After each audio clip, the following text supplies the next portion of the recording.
It's the Nocturne, second Jax ban we've seen. Nocturne is on the board, but you can handshake Lee Sin, as Nocturne now is taken off the board. Let's see, Guwon's got some options. Skarner's been a big one for WeiWei.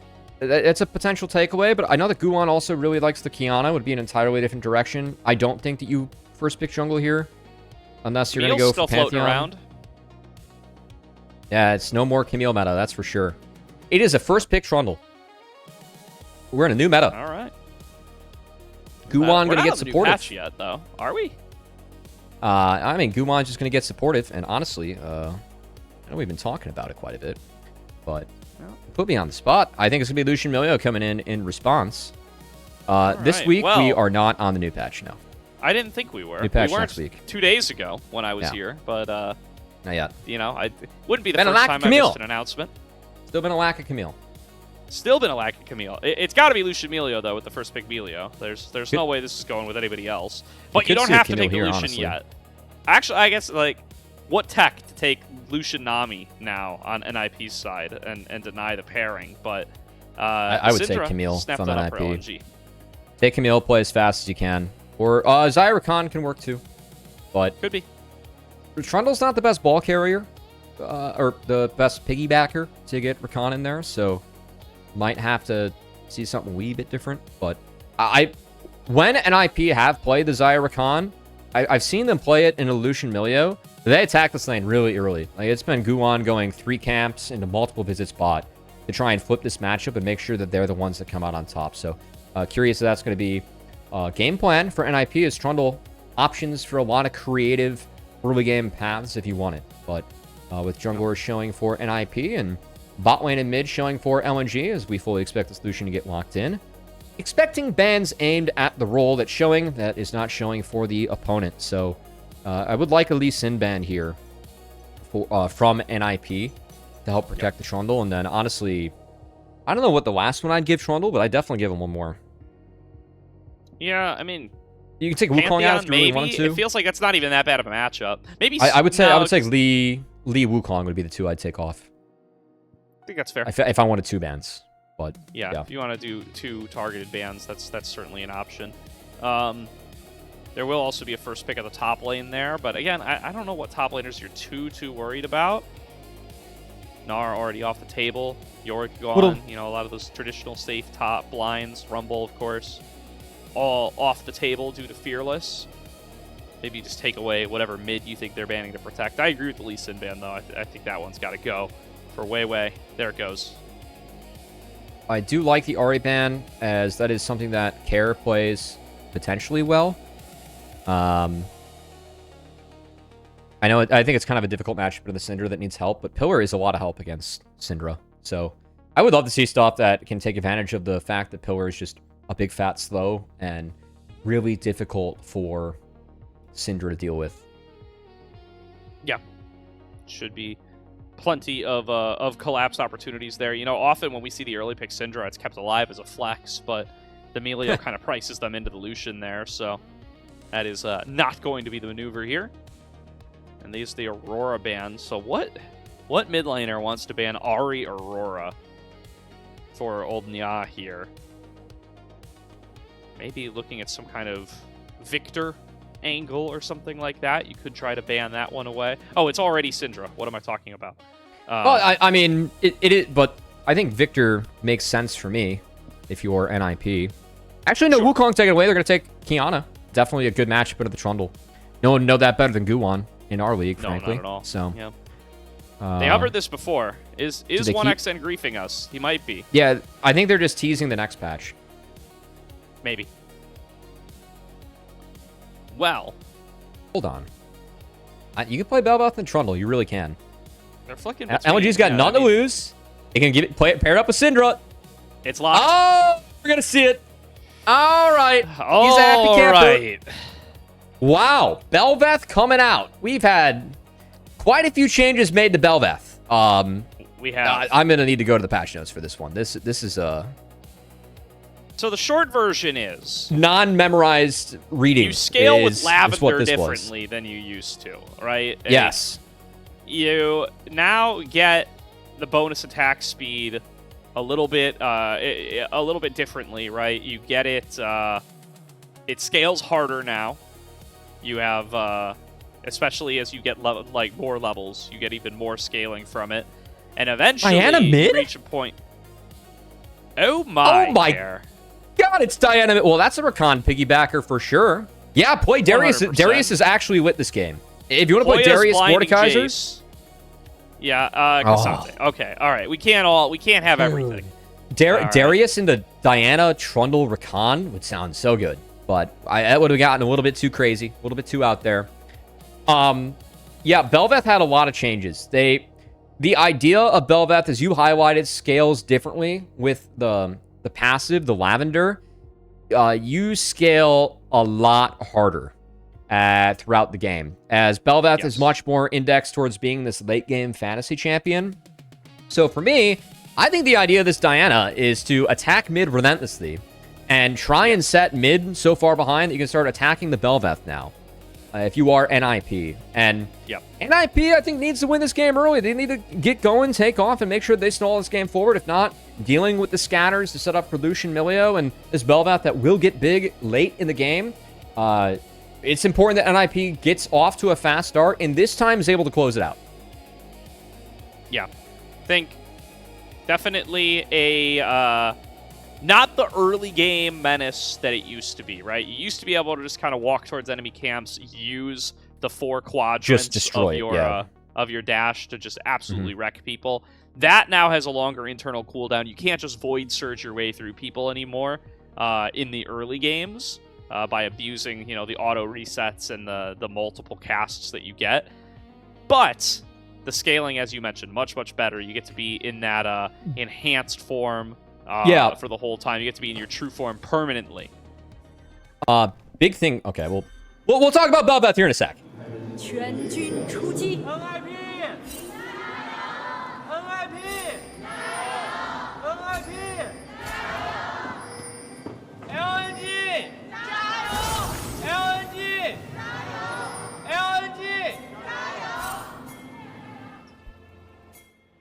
Sadly, Gordo, I feel like the one in the win column only created 1 new fan for LNG early on, but we're working on it. Onwards and upwards. One at a time. 871 days since the last Bel'Veth, which was indeed WeiWei with LNG pulling it out. So, yeah, I think one of the bigger changes made to Bel'Veth is that not only do you get that final form the entire time, or it becomes permanent later on, but the passive on-hit application is not every other attack, it is every attack. So, stuff like Kraken Slayer, Rage Blade, and Terminus, which is what we've been seeing on the Bel'Veth, is far more effective and is what is making her a very scary late-game champion. As, wow, the last Diana we saw was Care for IG, crazy. And that was this year. Good stuff. All right, well... perhaps some somewhat signature picks for both of these players, or pocket picks, I guess would probably be the more apt terminology. What I'm really curious about is, I feel like, for much the same reason that Trundle is good into stuff like Xin Zhao, that it would also be good into Bel'Veth. I feel like it would make her life difficult with the auto slow and the AD sap, as well as the fact that he could just turn her into tissue paper, even through Royal Maelstrom. But... WeiWei should know better than me.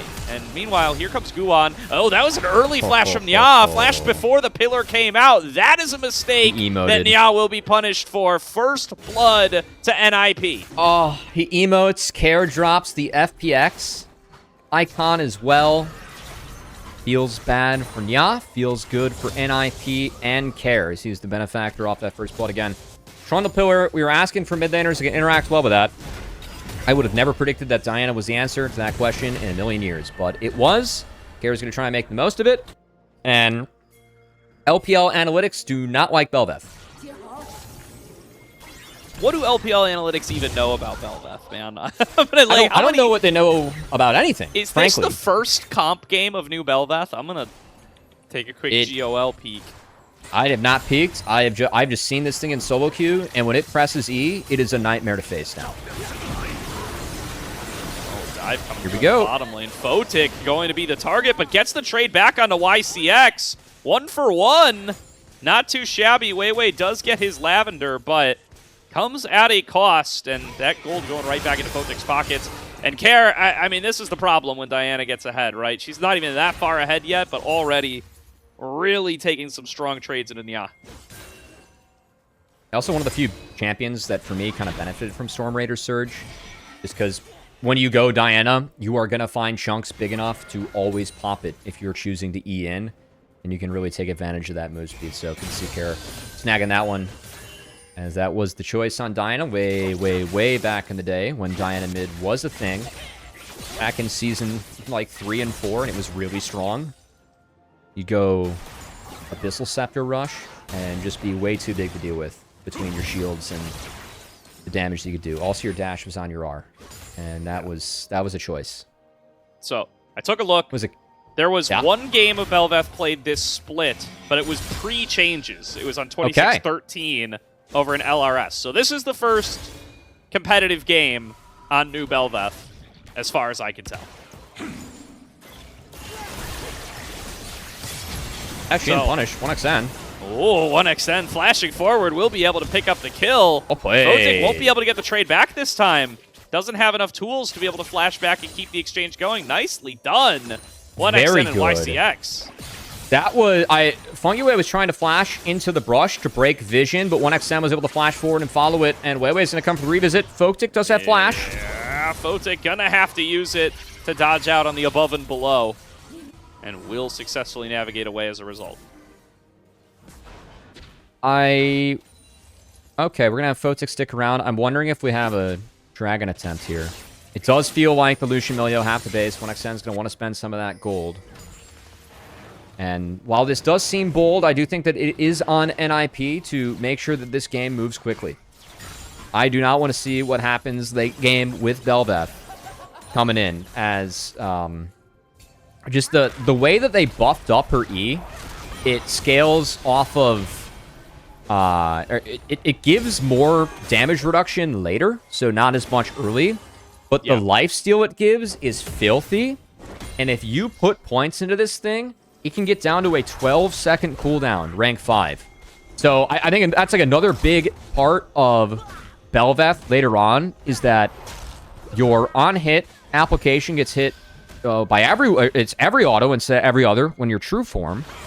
And then they amp the scaling on her E. So it's more lifesteal, more damage reduction, and like a 4-second less cooldown at max rank. So if you get real, if you get to that point as Bel'Veth where you're 2 items in level 13, you just feel like a menace whenever you're in a team fight and able to press E and actually interact. It is really difficult to deal with, and what's annoying a lot of players in solo queue.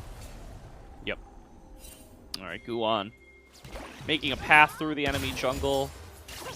Did time that such that WeiWei is on a recall, but doesn't find an angle onto Photic and Fengyue, or onto 1xN and YCX rather.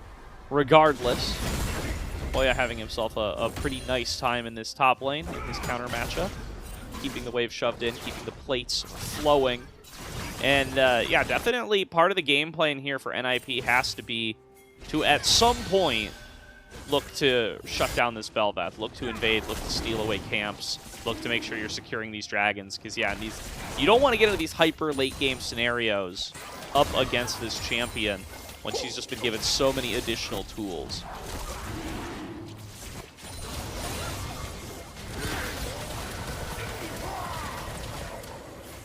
Calling used. Should be dragon taken. Might be a fight afterwards. Guwon at risk of getting Unleashed powered, though. They will just full send it onto Nya instead. Guwon kind of stuck between a rock and a hard place here. Throws down the Subjugate onto 1xN. Big feather pull from Photic. Takes 1xN for about half of his health with the reduced stats from Subjugate. And that will be enough to get him out of there. It costs them 2 flashes on jungle and mid. They do get the dragon, and they do get away with their lives. Not for free. Expensive dragon take there. As good punish from LNG. Chunk from 1xN in the bot lane before they rotated, I think, is what made that play really difficult for NIP. Yes. So props to 1xN as WeiWei going to get up to the top side, and, well, being a creature from the void, fighting the void creeps gives you a little bit extra as Bel'Veth. Yep. for sure. Wants to be able to get that true form. Here we go. Should be able to pick that one up without too much trouble. Welcome to true form Bel'Veth. Gets those dashes over the wall, gets that little bit of extra mobility, gets that extra on-hit power. And yeah, that's an objective you want to prioritize when you are the Bel'Veth comp, and NIP do not center their game plan around preventing that. We are seeing the Bel'Veth go for what we expect to be Kraken into Rageblade in the Terminus. That's the standard build we've seen in solo queue. We will see if WeiWei wants to throw in a little bit more tankiness there, as usually. I'd say that's a pretty aggressive build to have in a comp game, Gordo. So, one where we'll see. And of course there you can see the purple dissipated on Bel'Veth, but true form sticks around. For a while, yeah. You don't get the permanent until you get enough lavender stacks. I believe it's a lavender stack threshold. You need 60, 80, something like that. I don't mean to put you on the spot. I doubt you have the numbers memorized. You know what? This is why we have a second monitor. We were already cheating with the notes, and no shame in cheating with notes to make sure you get it right when they have literally 5 lines on every ability. First competitive new Diana game. Give us a break, folks. Yeah, new Diana. All right, that's what we're talking about. But we'll get the break point here in a sec, as first website was faulty. But meanwhile, Culling being thrown out on the bot side. Going to be pressure continuing to be put down, and again, some of the things we've asked for from LNG to find wins.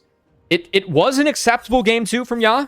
I think Sheer and 1xN stepping up were the other 2 big ones. As Sheer, worst laner that we've had in the LPL heading into the day. Had a nice lane in game 1, even if that didn't go his way. I thought game 2, the Rumble was solid. And in this game, 1xN has a significant lead. So I think pulling some more of his weight in order to ensure he has been one of the best performers on his team for the year. It has been the split for LNG that the likes of which they've experienced in the first 2. But 1xN carrying some more water here in this game. We'll see if he can go big on the Lucian to help find his team the first series win of the split. Yeah, was able to contribute very nicely in the Ashe in game number 2. And is no stranger to having the ball in his hands for some of these critical games. Let's see if he's going to be able to take it across the finish line here, come up with a big upset against the 4-0 NIP. So far, a good start for them. And again, you know, we're not past a point of no return or anything, but NIP definitely want to swing this game a little harder in their favor, given the nature of the team compositions. Another dragon spawning in about a minute. NIP are definitely going to be showing up to that one, but the decision to not contest the grubs, I think, already, you know, feels like they are not quite on the pace they would like.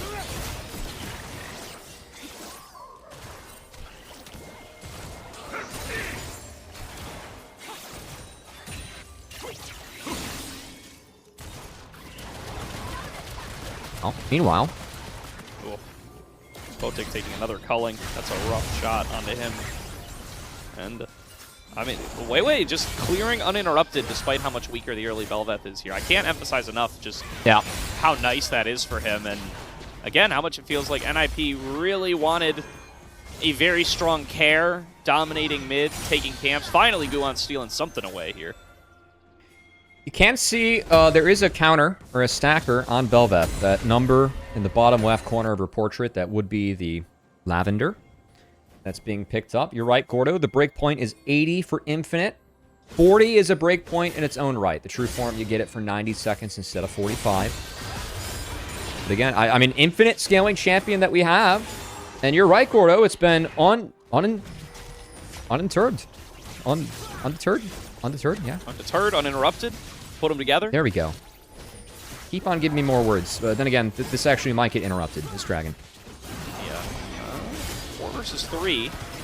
Over the wall, Fengyue just looking to be disruptive here. Gets his way back out. Has that enhanced battle dance range thanks to the Xayah. And it'll be a quick and easy pickup on that dragon. NIP still on schedule for that one, as Hoya's picked up quite a few plates, by the way. He's really started to build up a lead of his own here. He's moved the global lead to about 1,000.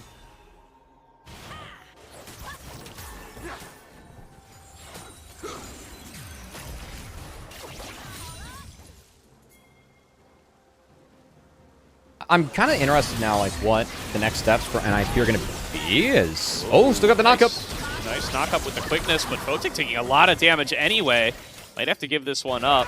1xN going to open up with the culling, about to pick up the kill, can't quite find it. And now Guwon's in the bottom lane, as Care's is here. Care. LNG perhaps up too far. Dash to chase down from Care for the first kill. And now Guwon's all over 1xN. It's going to be a 2-for-0. NIP put themselves further ahead.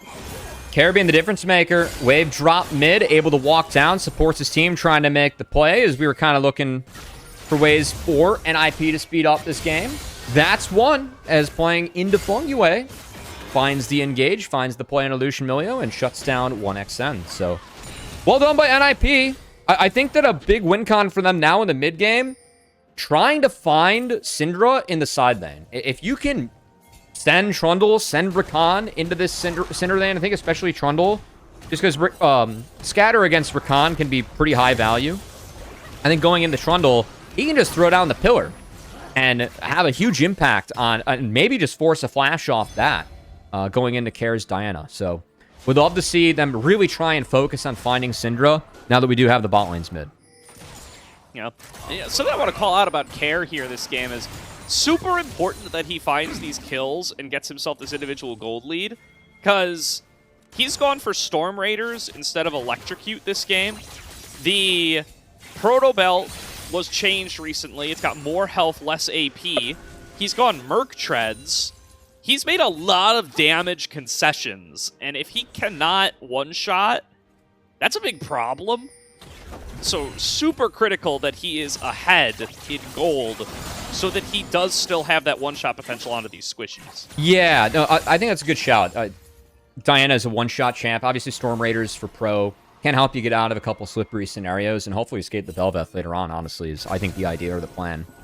Because that Bel'Veth does become a menace later. But I do think that there is, like, while the Diana's lower damage, I do think that NIP as a team has enough damage. They're bringing Jace to the table, right? That helps a lot. So if Care can just find these engages and either give Fengyue a piggyback into the fights or join Fengyue when he creates the havoc, the way that he was able to do, at least later on the bot side, should be positives for NIP. But again, they have a lead now. They need to continue to push it forward because Bel'Veth is an infinitely scaling champion who will not be going for the solo queue build in this game, Grapes. Or Gordo. It looks like it's going to be G-based play-by-plays. WeiWei stepping up while the rest of LNG is backing away, seemingly on different pages here. That's going to cost WeiWei his life. Another kill going the way of Care. And miscommunication here, it feels like, for sure. That was interesting. One that NIP fully punish on, as they're sticking around. They're down members past the halfway point for mid here. Saying it will that, be hey, enough. No Moonfall means no engage. We yeah, keep hitting tower. But, like, look at the sides. You pushed a wave in while you lose Rift and your other side lane's getting smacked around. Yeah. Yeah. They're probably going to lose an outer turret here. Maybe two. Yeah. I mean, nobody's there to answer top. Nobody's there to answer bot. They're going to lose both. I would have really liked to see the Bel'Veth go for the turbo solo queue build. I really feel like the on-hit effects, like the changes made to Bel'Veth, you really want to run Rageblade and Terminus. Like, that is when this champion, the fact that you apply on-hit effects every attack, and how Endless Banquet works with stacking it up with the E2, it's so big. Just unsure as to why it's not the case. He does. He might need to use it here. He is getting focused down. One more feather will do it. YCX going to end up dropping. 1xN throws the flash, gets away from Moonfall, just barely to be able to stay alive. But YCX not so lucky. And now charging in with the Herald. Fengyue finds the knockup, but there's nobody there. Nobody believed in him. Does pop the quickness, gets the knockup, has to back on away. NIP, where were you to support your boy? That was actually kind of a sick engage from Fengyue. It was! He, like, exits the Herald, goes quickness in the double knockup, and now the team's going to give away Dragon. Yeah. Oh, maybe not. Hoya TPing. Oh, get over the action. He's going to find himself face-to-face with YCX. YCX can't get in now. Zoned on away. Big pillar. Here comes it's so Carefully fast. engaged. Big shockwave onto 2. And Photic is ready to rain the feathers through. It's a double kill to him right off the bat. And LNG are pushed off the play. No risk of them losing this dragon. They're going to get themselves onto Cloud Soul Point. Oh, big max range feather pull onto 1xN. Trying to flash away, but Photic is there to match. Make it 3 to Photic's name, and Care keeping Sheer up to make sure that it could be 4 if he doesn't back on off. Oh, game just went boom. Is kind of where we're at here at Gordo. A little bit. As Hoya, big difference maker. He hadn't joined the fights until then. And what a perfect time, place, and direction to join the fight in. As splitting up the Milio from the Lucian is a promising setup from the rip. Yeah, sure is. I think real convenient that Hoya TP's in there. This fight's completely cuts off YCX, and it's really a 5 versus 4 as a result. And great shockwave lineup there onto the 2 key targets. Yeah, I mean, with the health bars, it felt like a 5v3. There's a second giant spell that's hit the WeiWei inventory. So is that... It's Warmogs? This guy goes Warmogs? I'm gonna cry! Yeah, does he even have enough bonus health to trigger Warmogs? I think the idea is that if you stay out of the map forever with your true form forever, you can make empowered creep waves forever. But that doesn't mean I like it. I suppose, but you still need 2,000 bonus health to do that. Yep. Which I'm not sure if he has. That's why you go Titanic Hydra next. Gordo? Okay. Maybe you should go the Titanic Hydra first, so that you can trigger War. I don't know. Maybe I have no idea what I'm saying. Maybe he's gonna have Warmog's heart because of some rune or something, but doesn't seem like it. It's funny because Roth and I were talking about Kayn earlier, and Kayn's one of the few champs I just don't play in this game. Bel'Veth's another. About to ask, does E apply Heartsteel stacks? You press E and get Heartsteel off people? I got it. Probably. I don't know what WeiWei is cooking. That's a good call out. I forgot Heartsteel builds off a double giant's belt. That's a play-by-play moment right there. I just don't know what WeiWei is cooking. Again, I feel like the changes to this champion, I can understand not wanting to go the Rageblade and the Terminus plus the Kraken Slayer, but they buffed this champion for its on-hit effects. And oh my goodness, he went Heartsteel. All right, if he presses E and gets like 4 Heartsteel procs, then we'll just call it a dopamine build and it's fine. But yeah, I really feel like this could have or should have been a Terminus or a Rageblade. Like, you can just...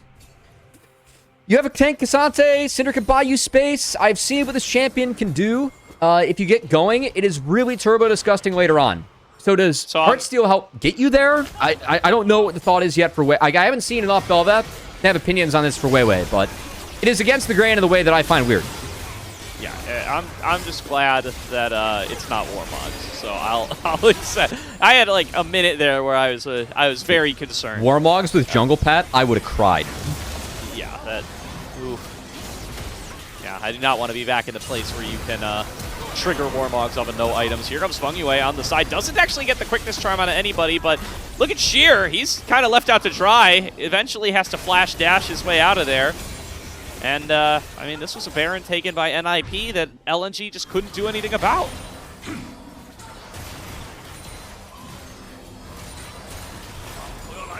I mean, the best thing that happened there was that Yaoi's canceled Fengyue's engage.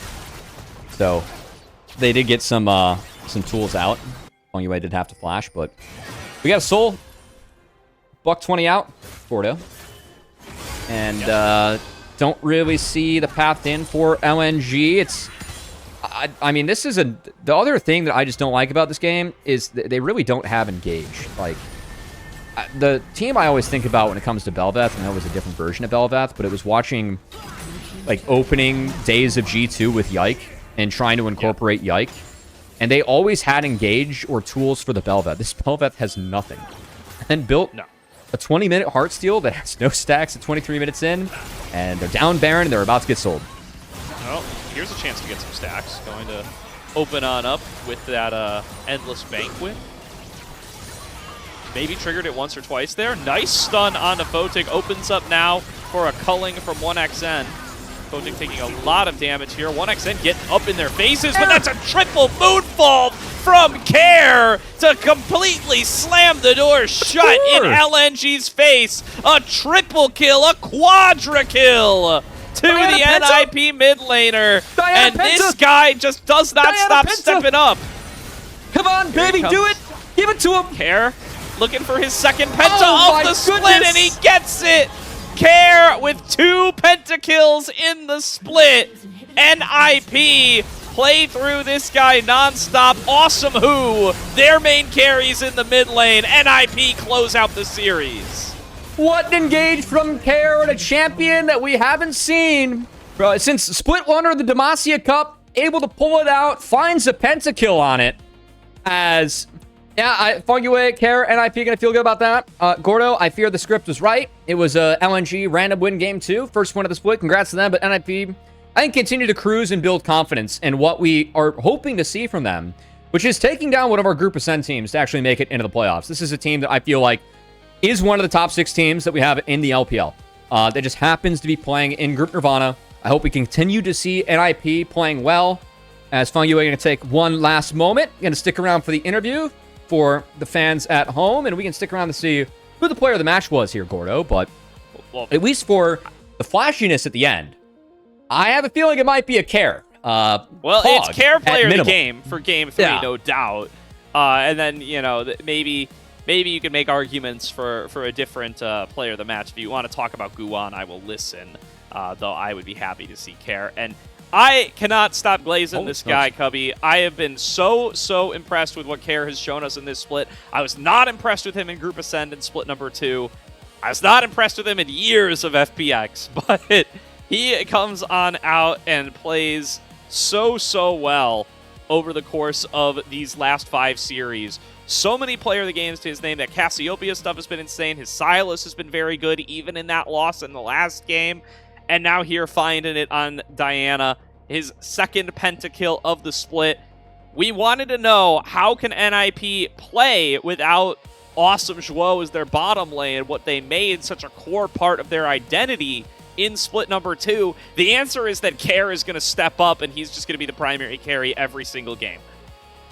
Yeah, I like the fact that Care busted out this pick.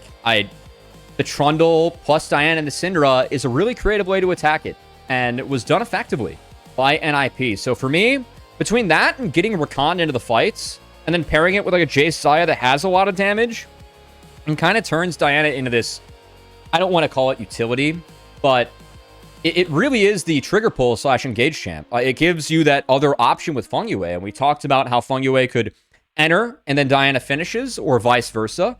It was really, Diana didn't start a single fight until the pentakill in the last fight, Gordo, where Care was able to get the giant moonfall that, of course, stacks damage the more members you get in it. That connected, and that's what really set up for Care to cruise through that fight. But fun that Care is willing and able to pull out picks like this. And again, I think stonks for Care, as you kind of highlighted, Gordo, continue to go up throughout the split, which is a real positive and somewhat of a reverse course since his time at FPX.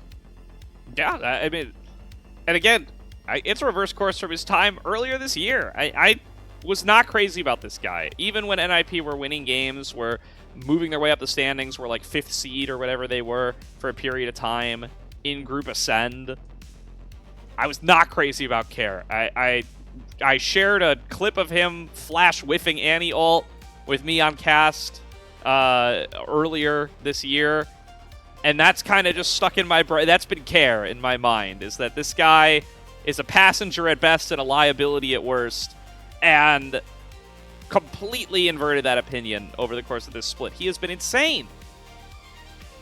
Yeah, he has. It's been fun. I think that Guwon and Fengyue deserve a lot of credit for that, because again, I feel strongly this is the best jungle support duo that we have in Group Nirvana that I want to see take it to some Group Ascend teams. 100%. Do think that helps Care a lot, but again, a lot of the meta has been 3v3s around mid, and seeing how Care has been able to adapt, come into that, and play some of these assassin picks that feels like with more mage bots, Locke being in the game, and now I mean even Care being able, like, and willing to play the Diana, I think it's been the split that I've seen the most assassin play especially in the LPL with Kiana being heavily prevalent. So definitely something that seems to benefit Care, who I know has a sick Yasuo in his back pocket. Some of those champs too if he needs it.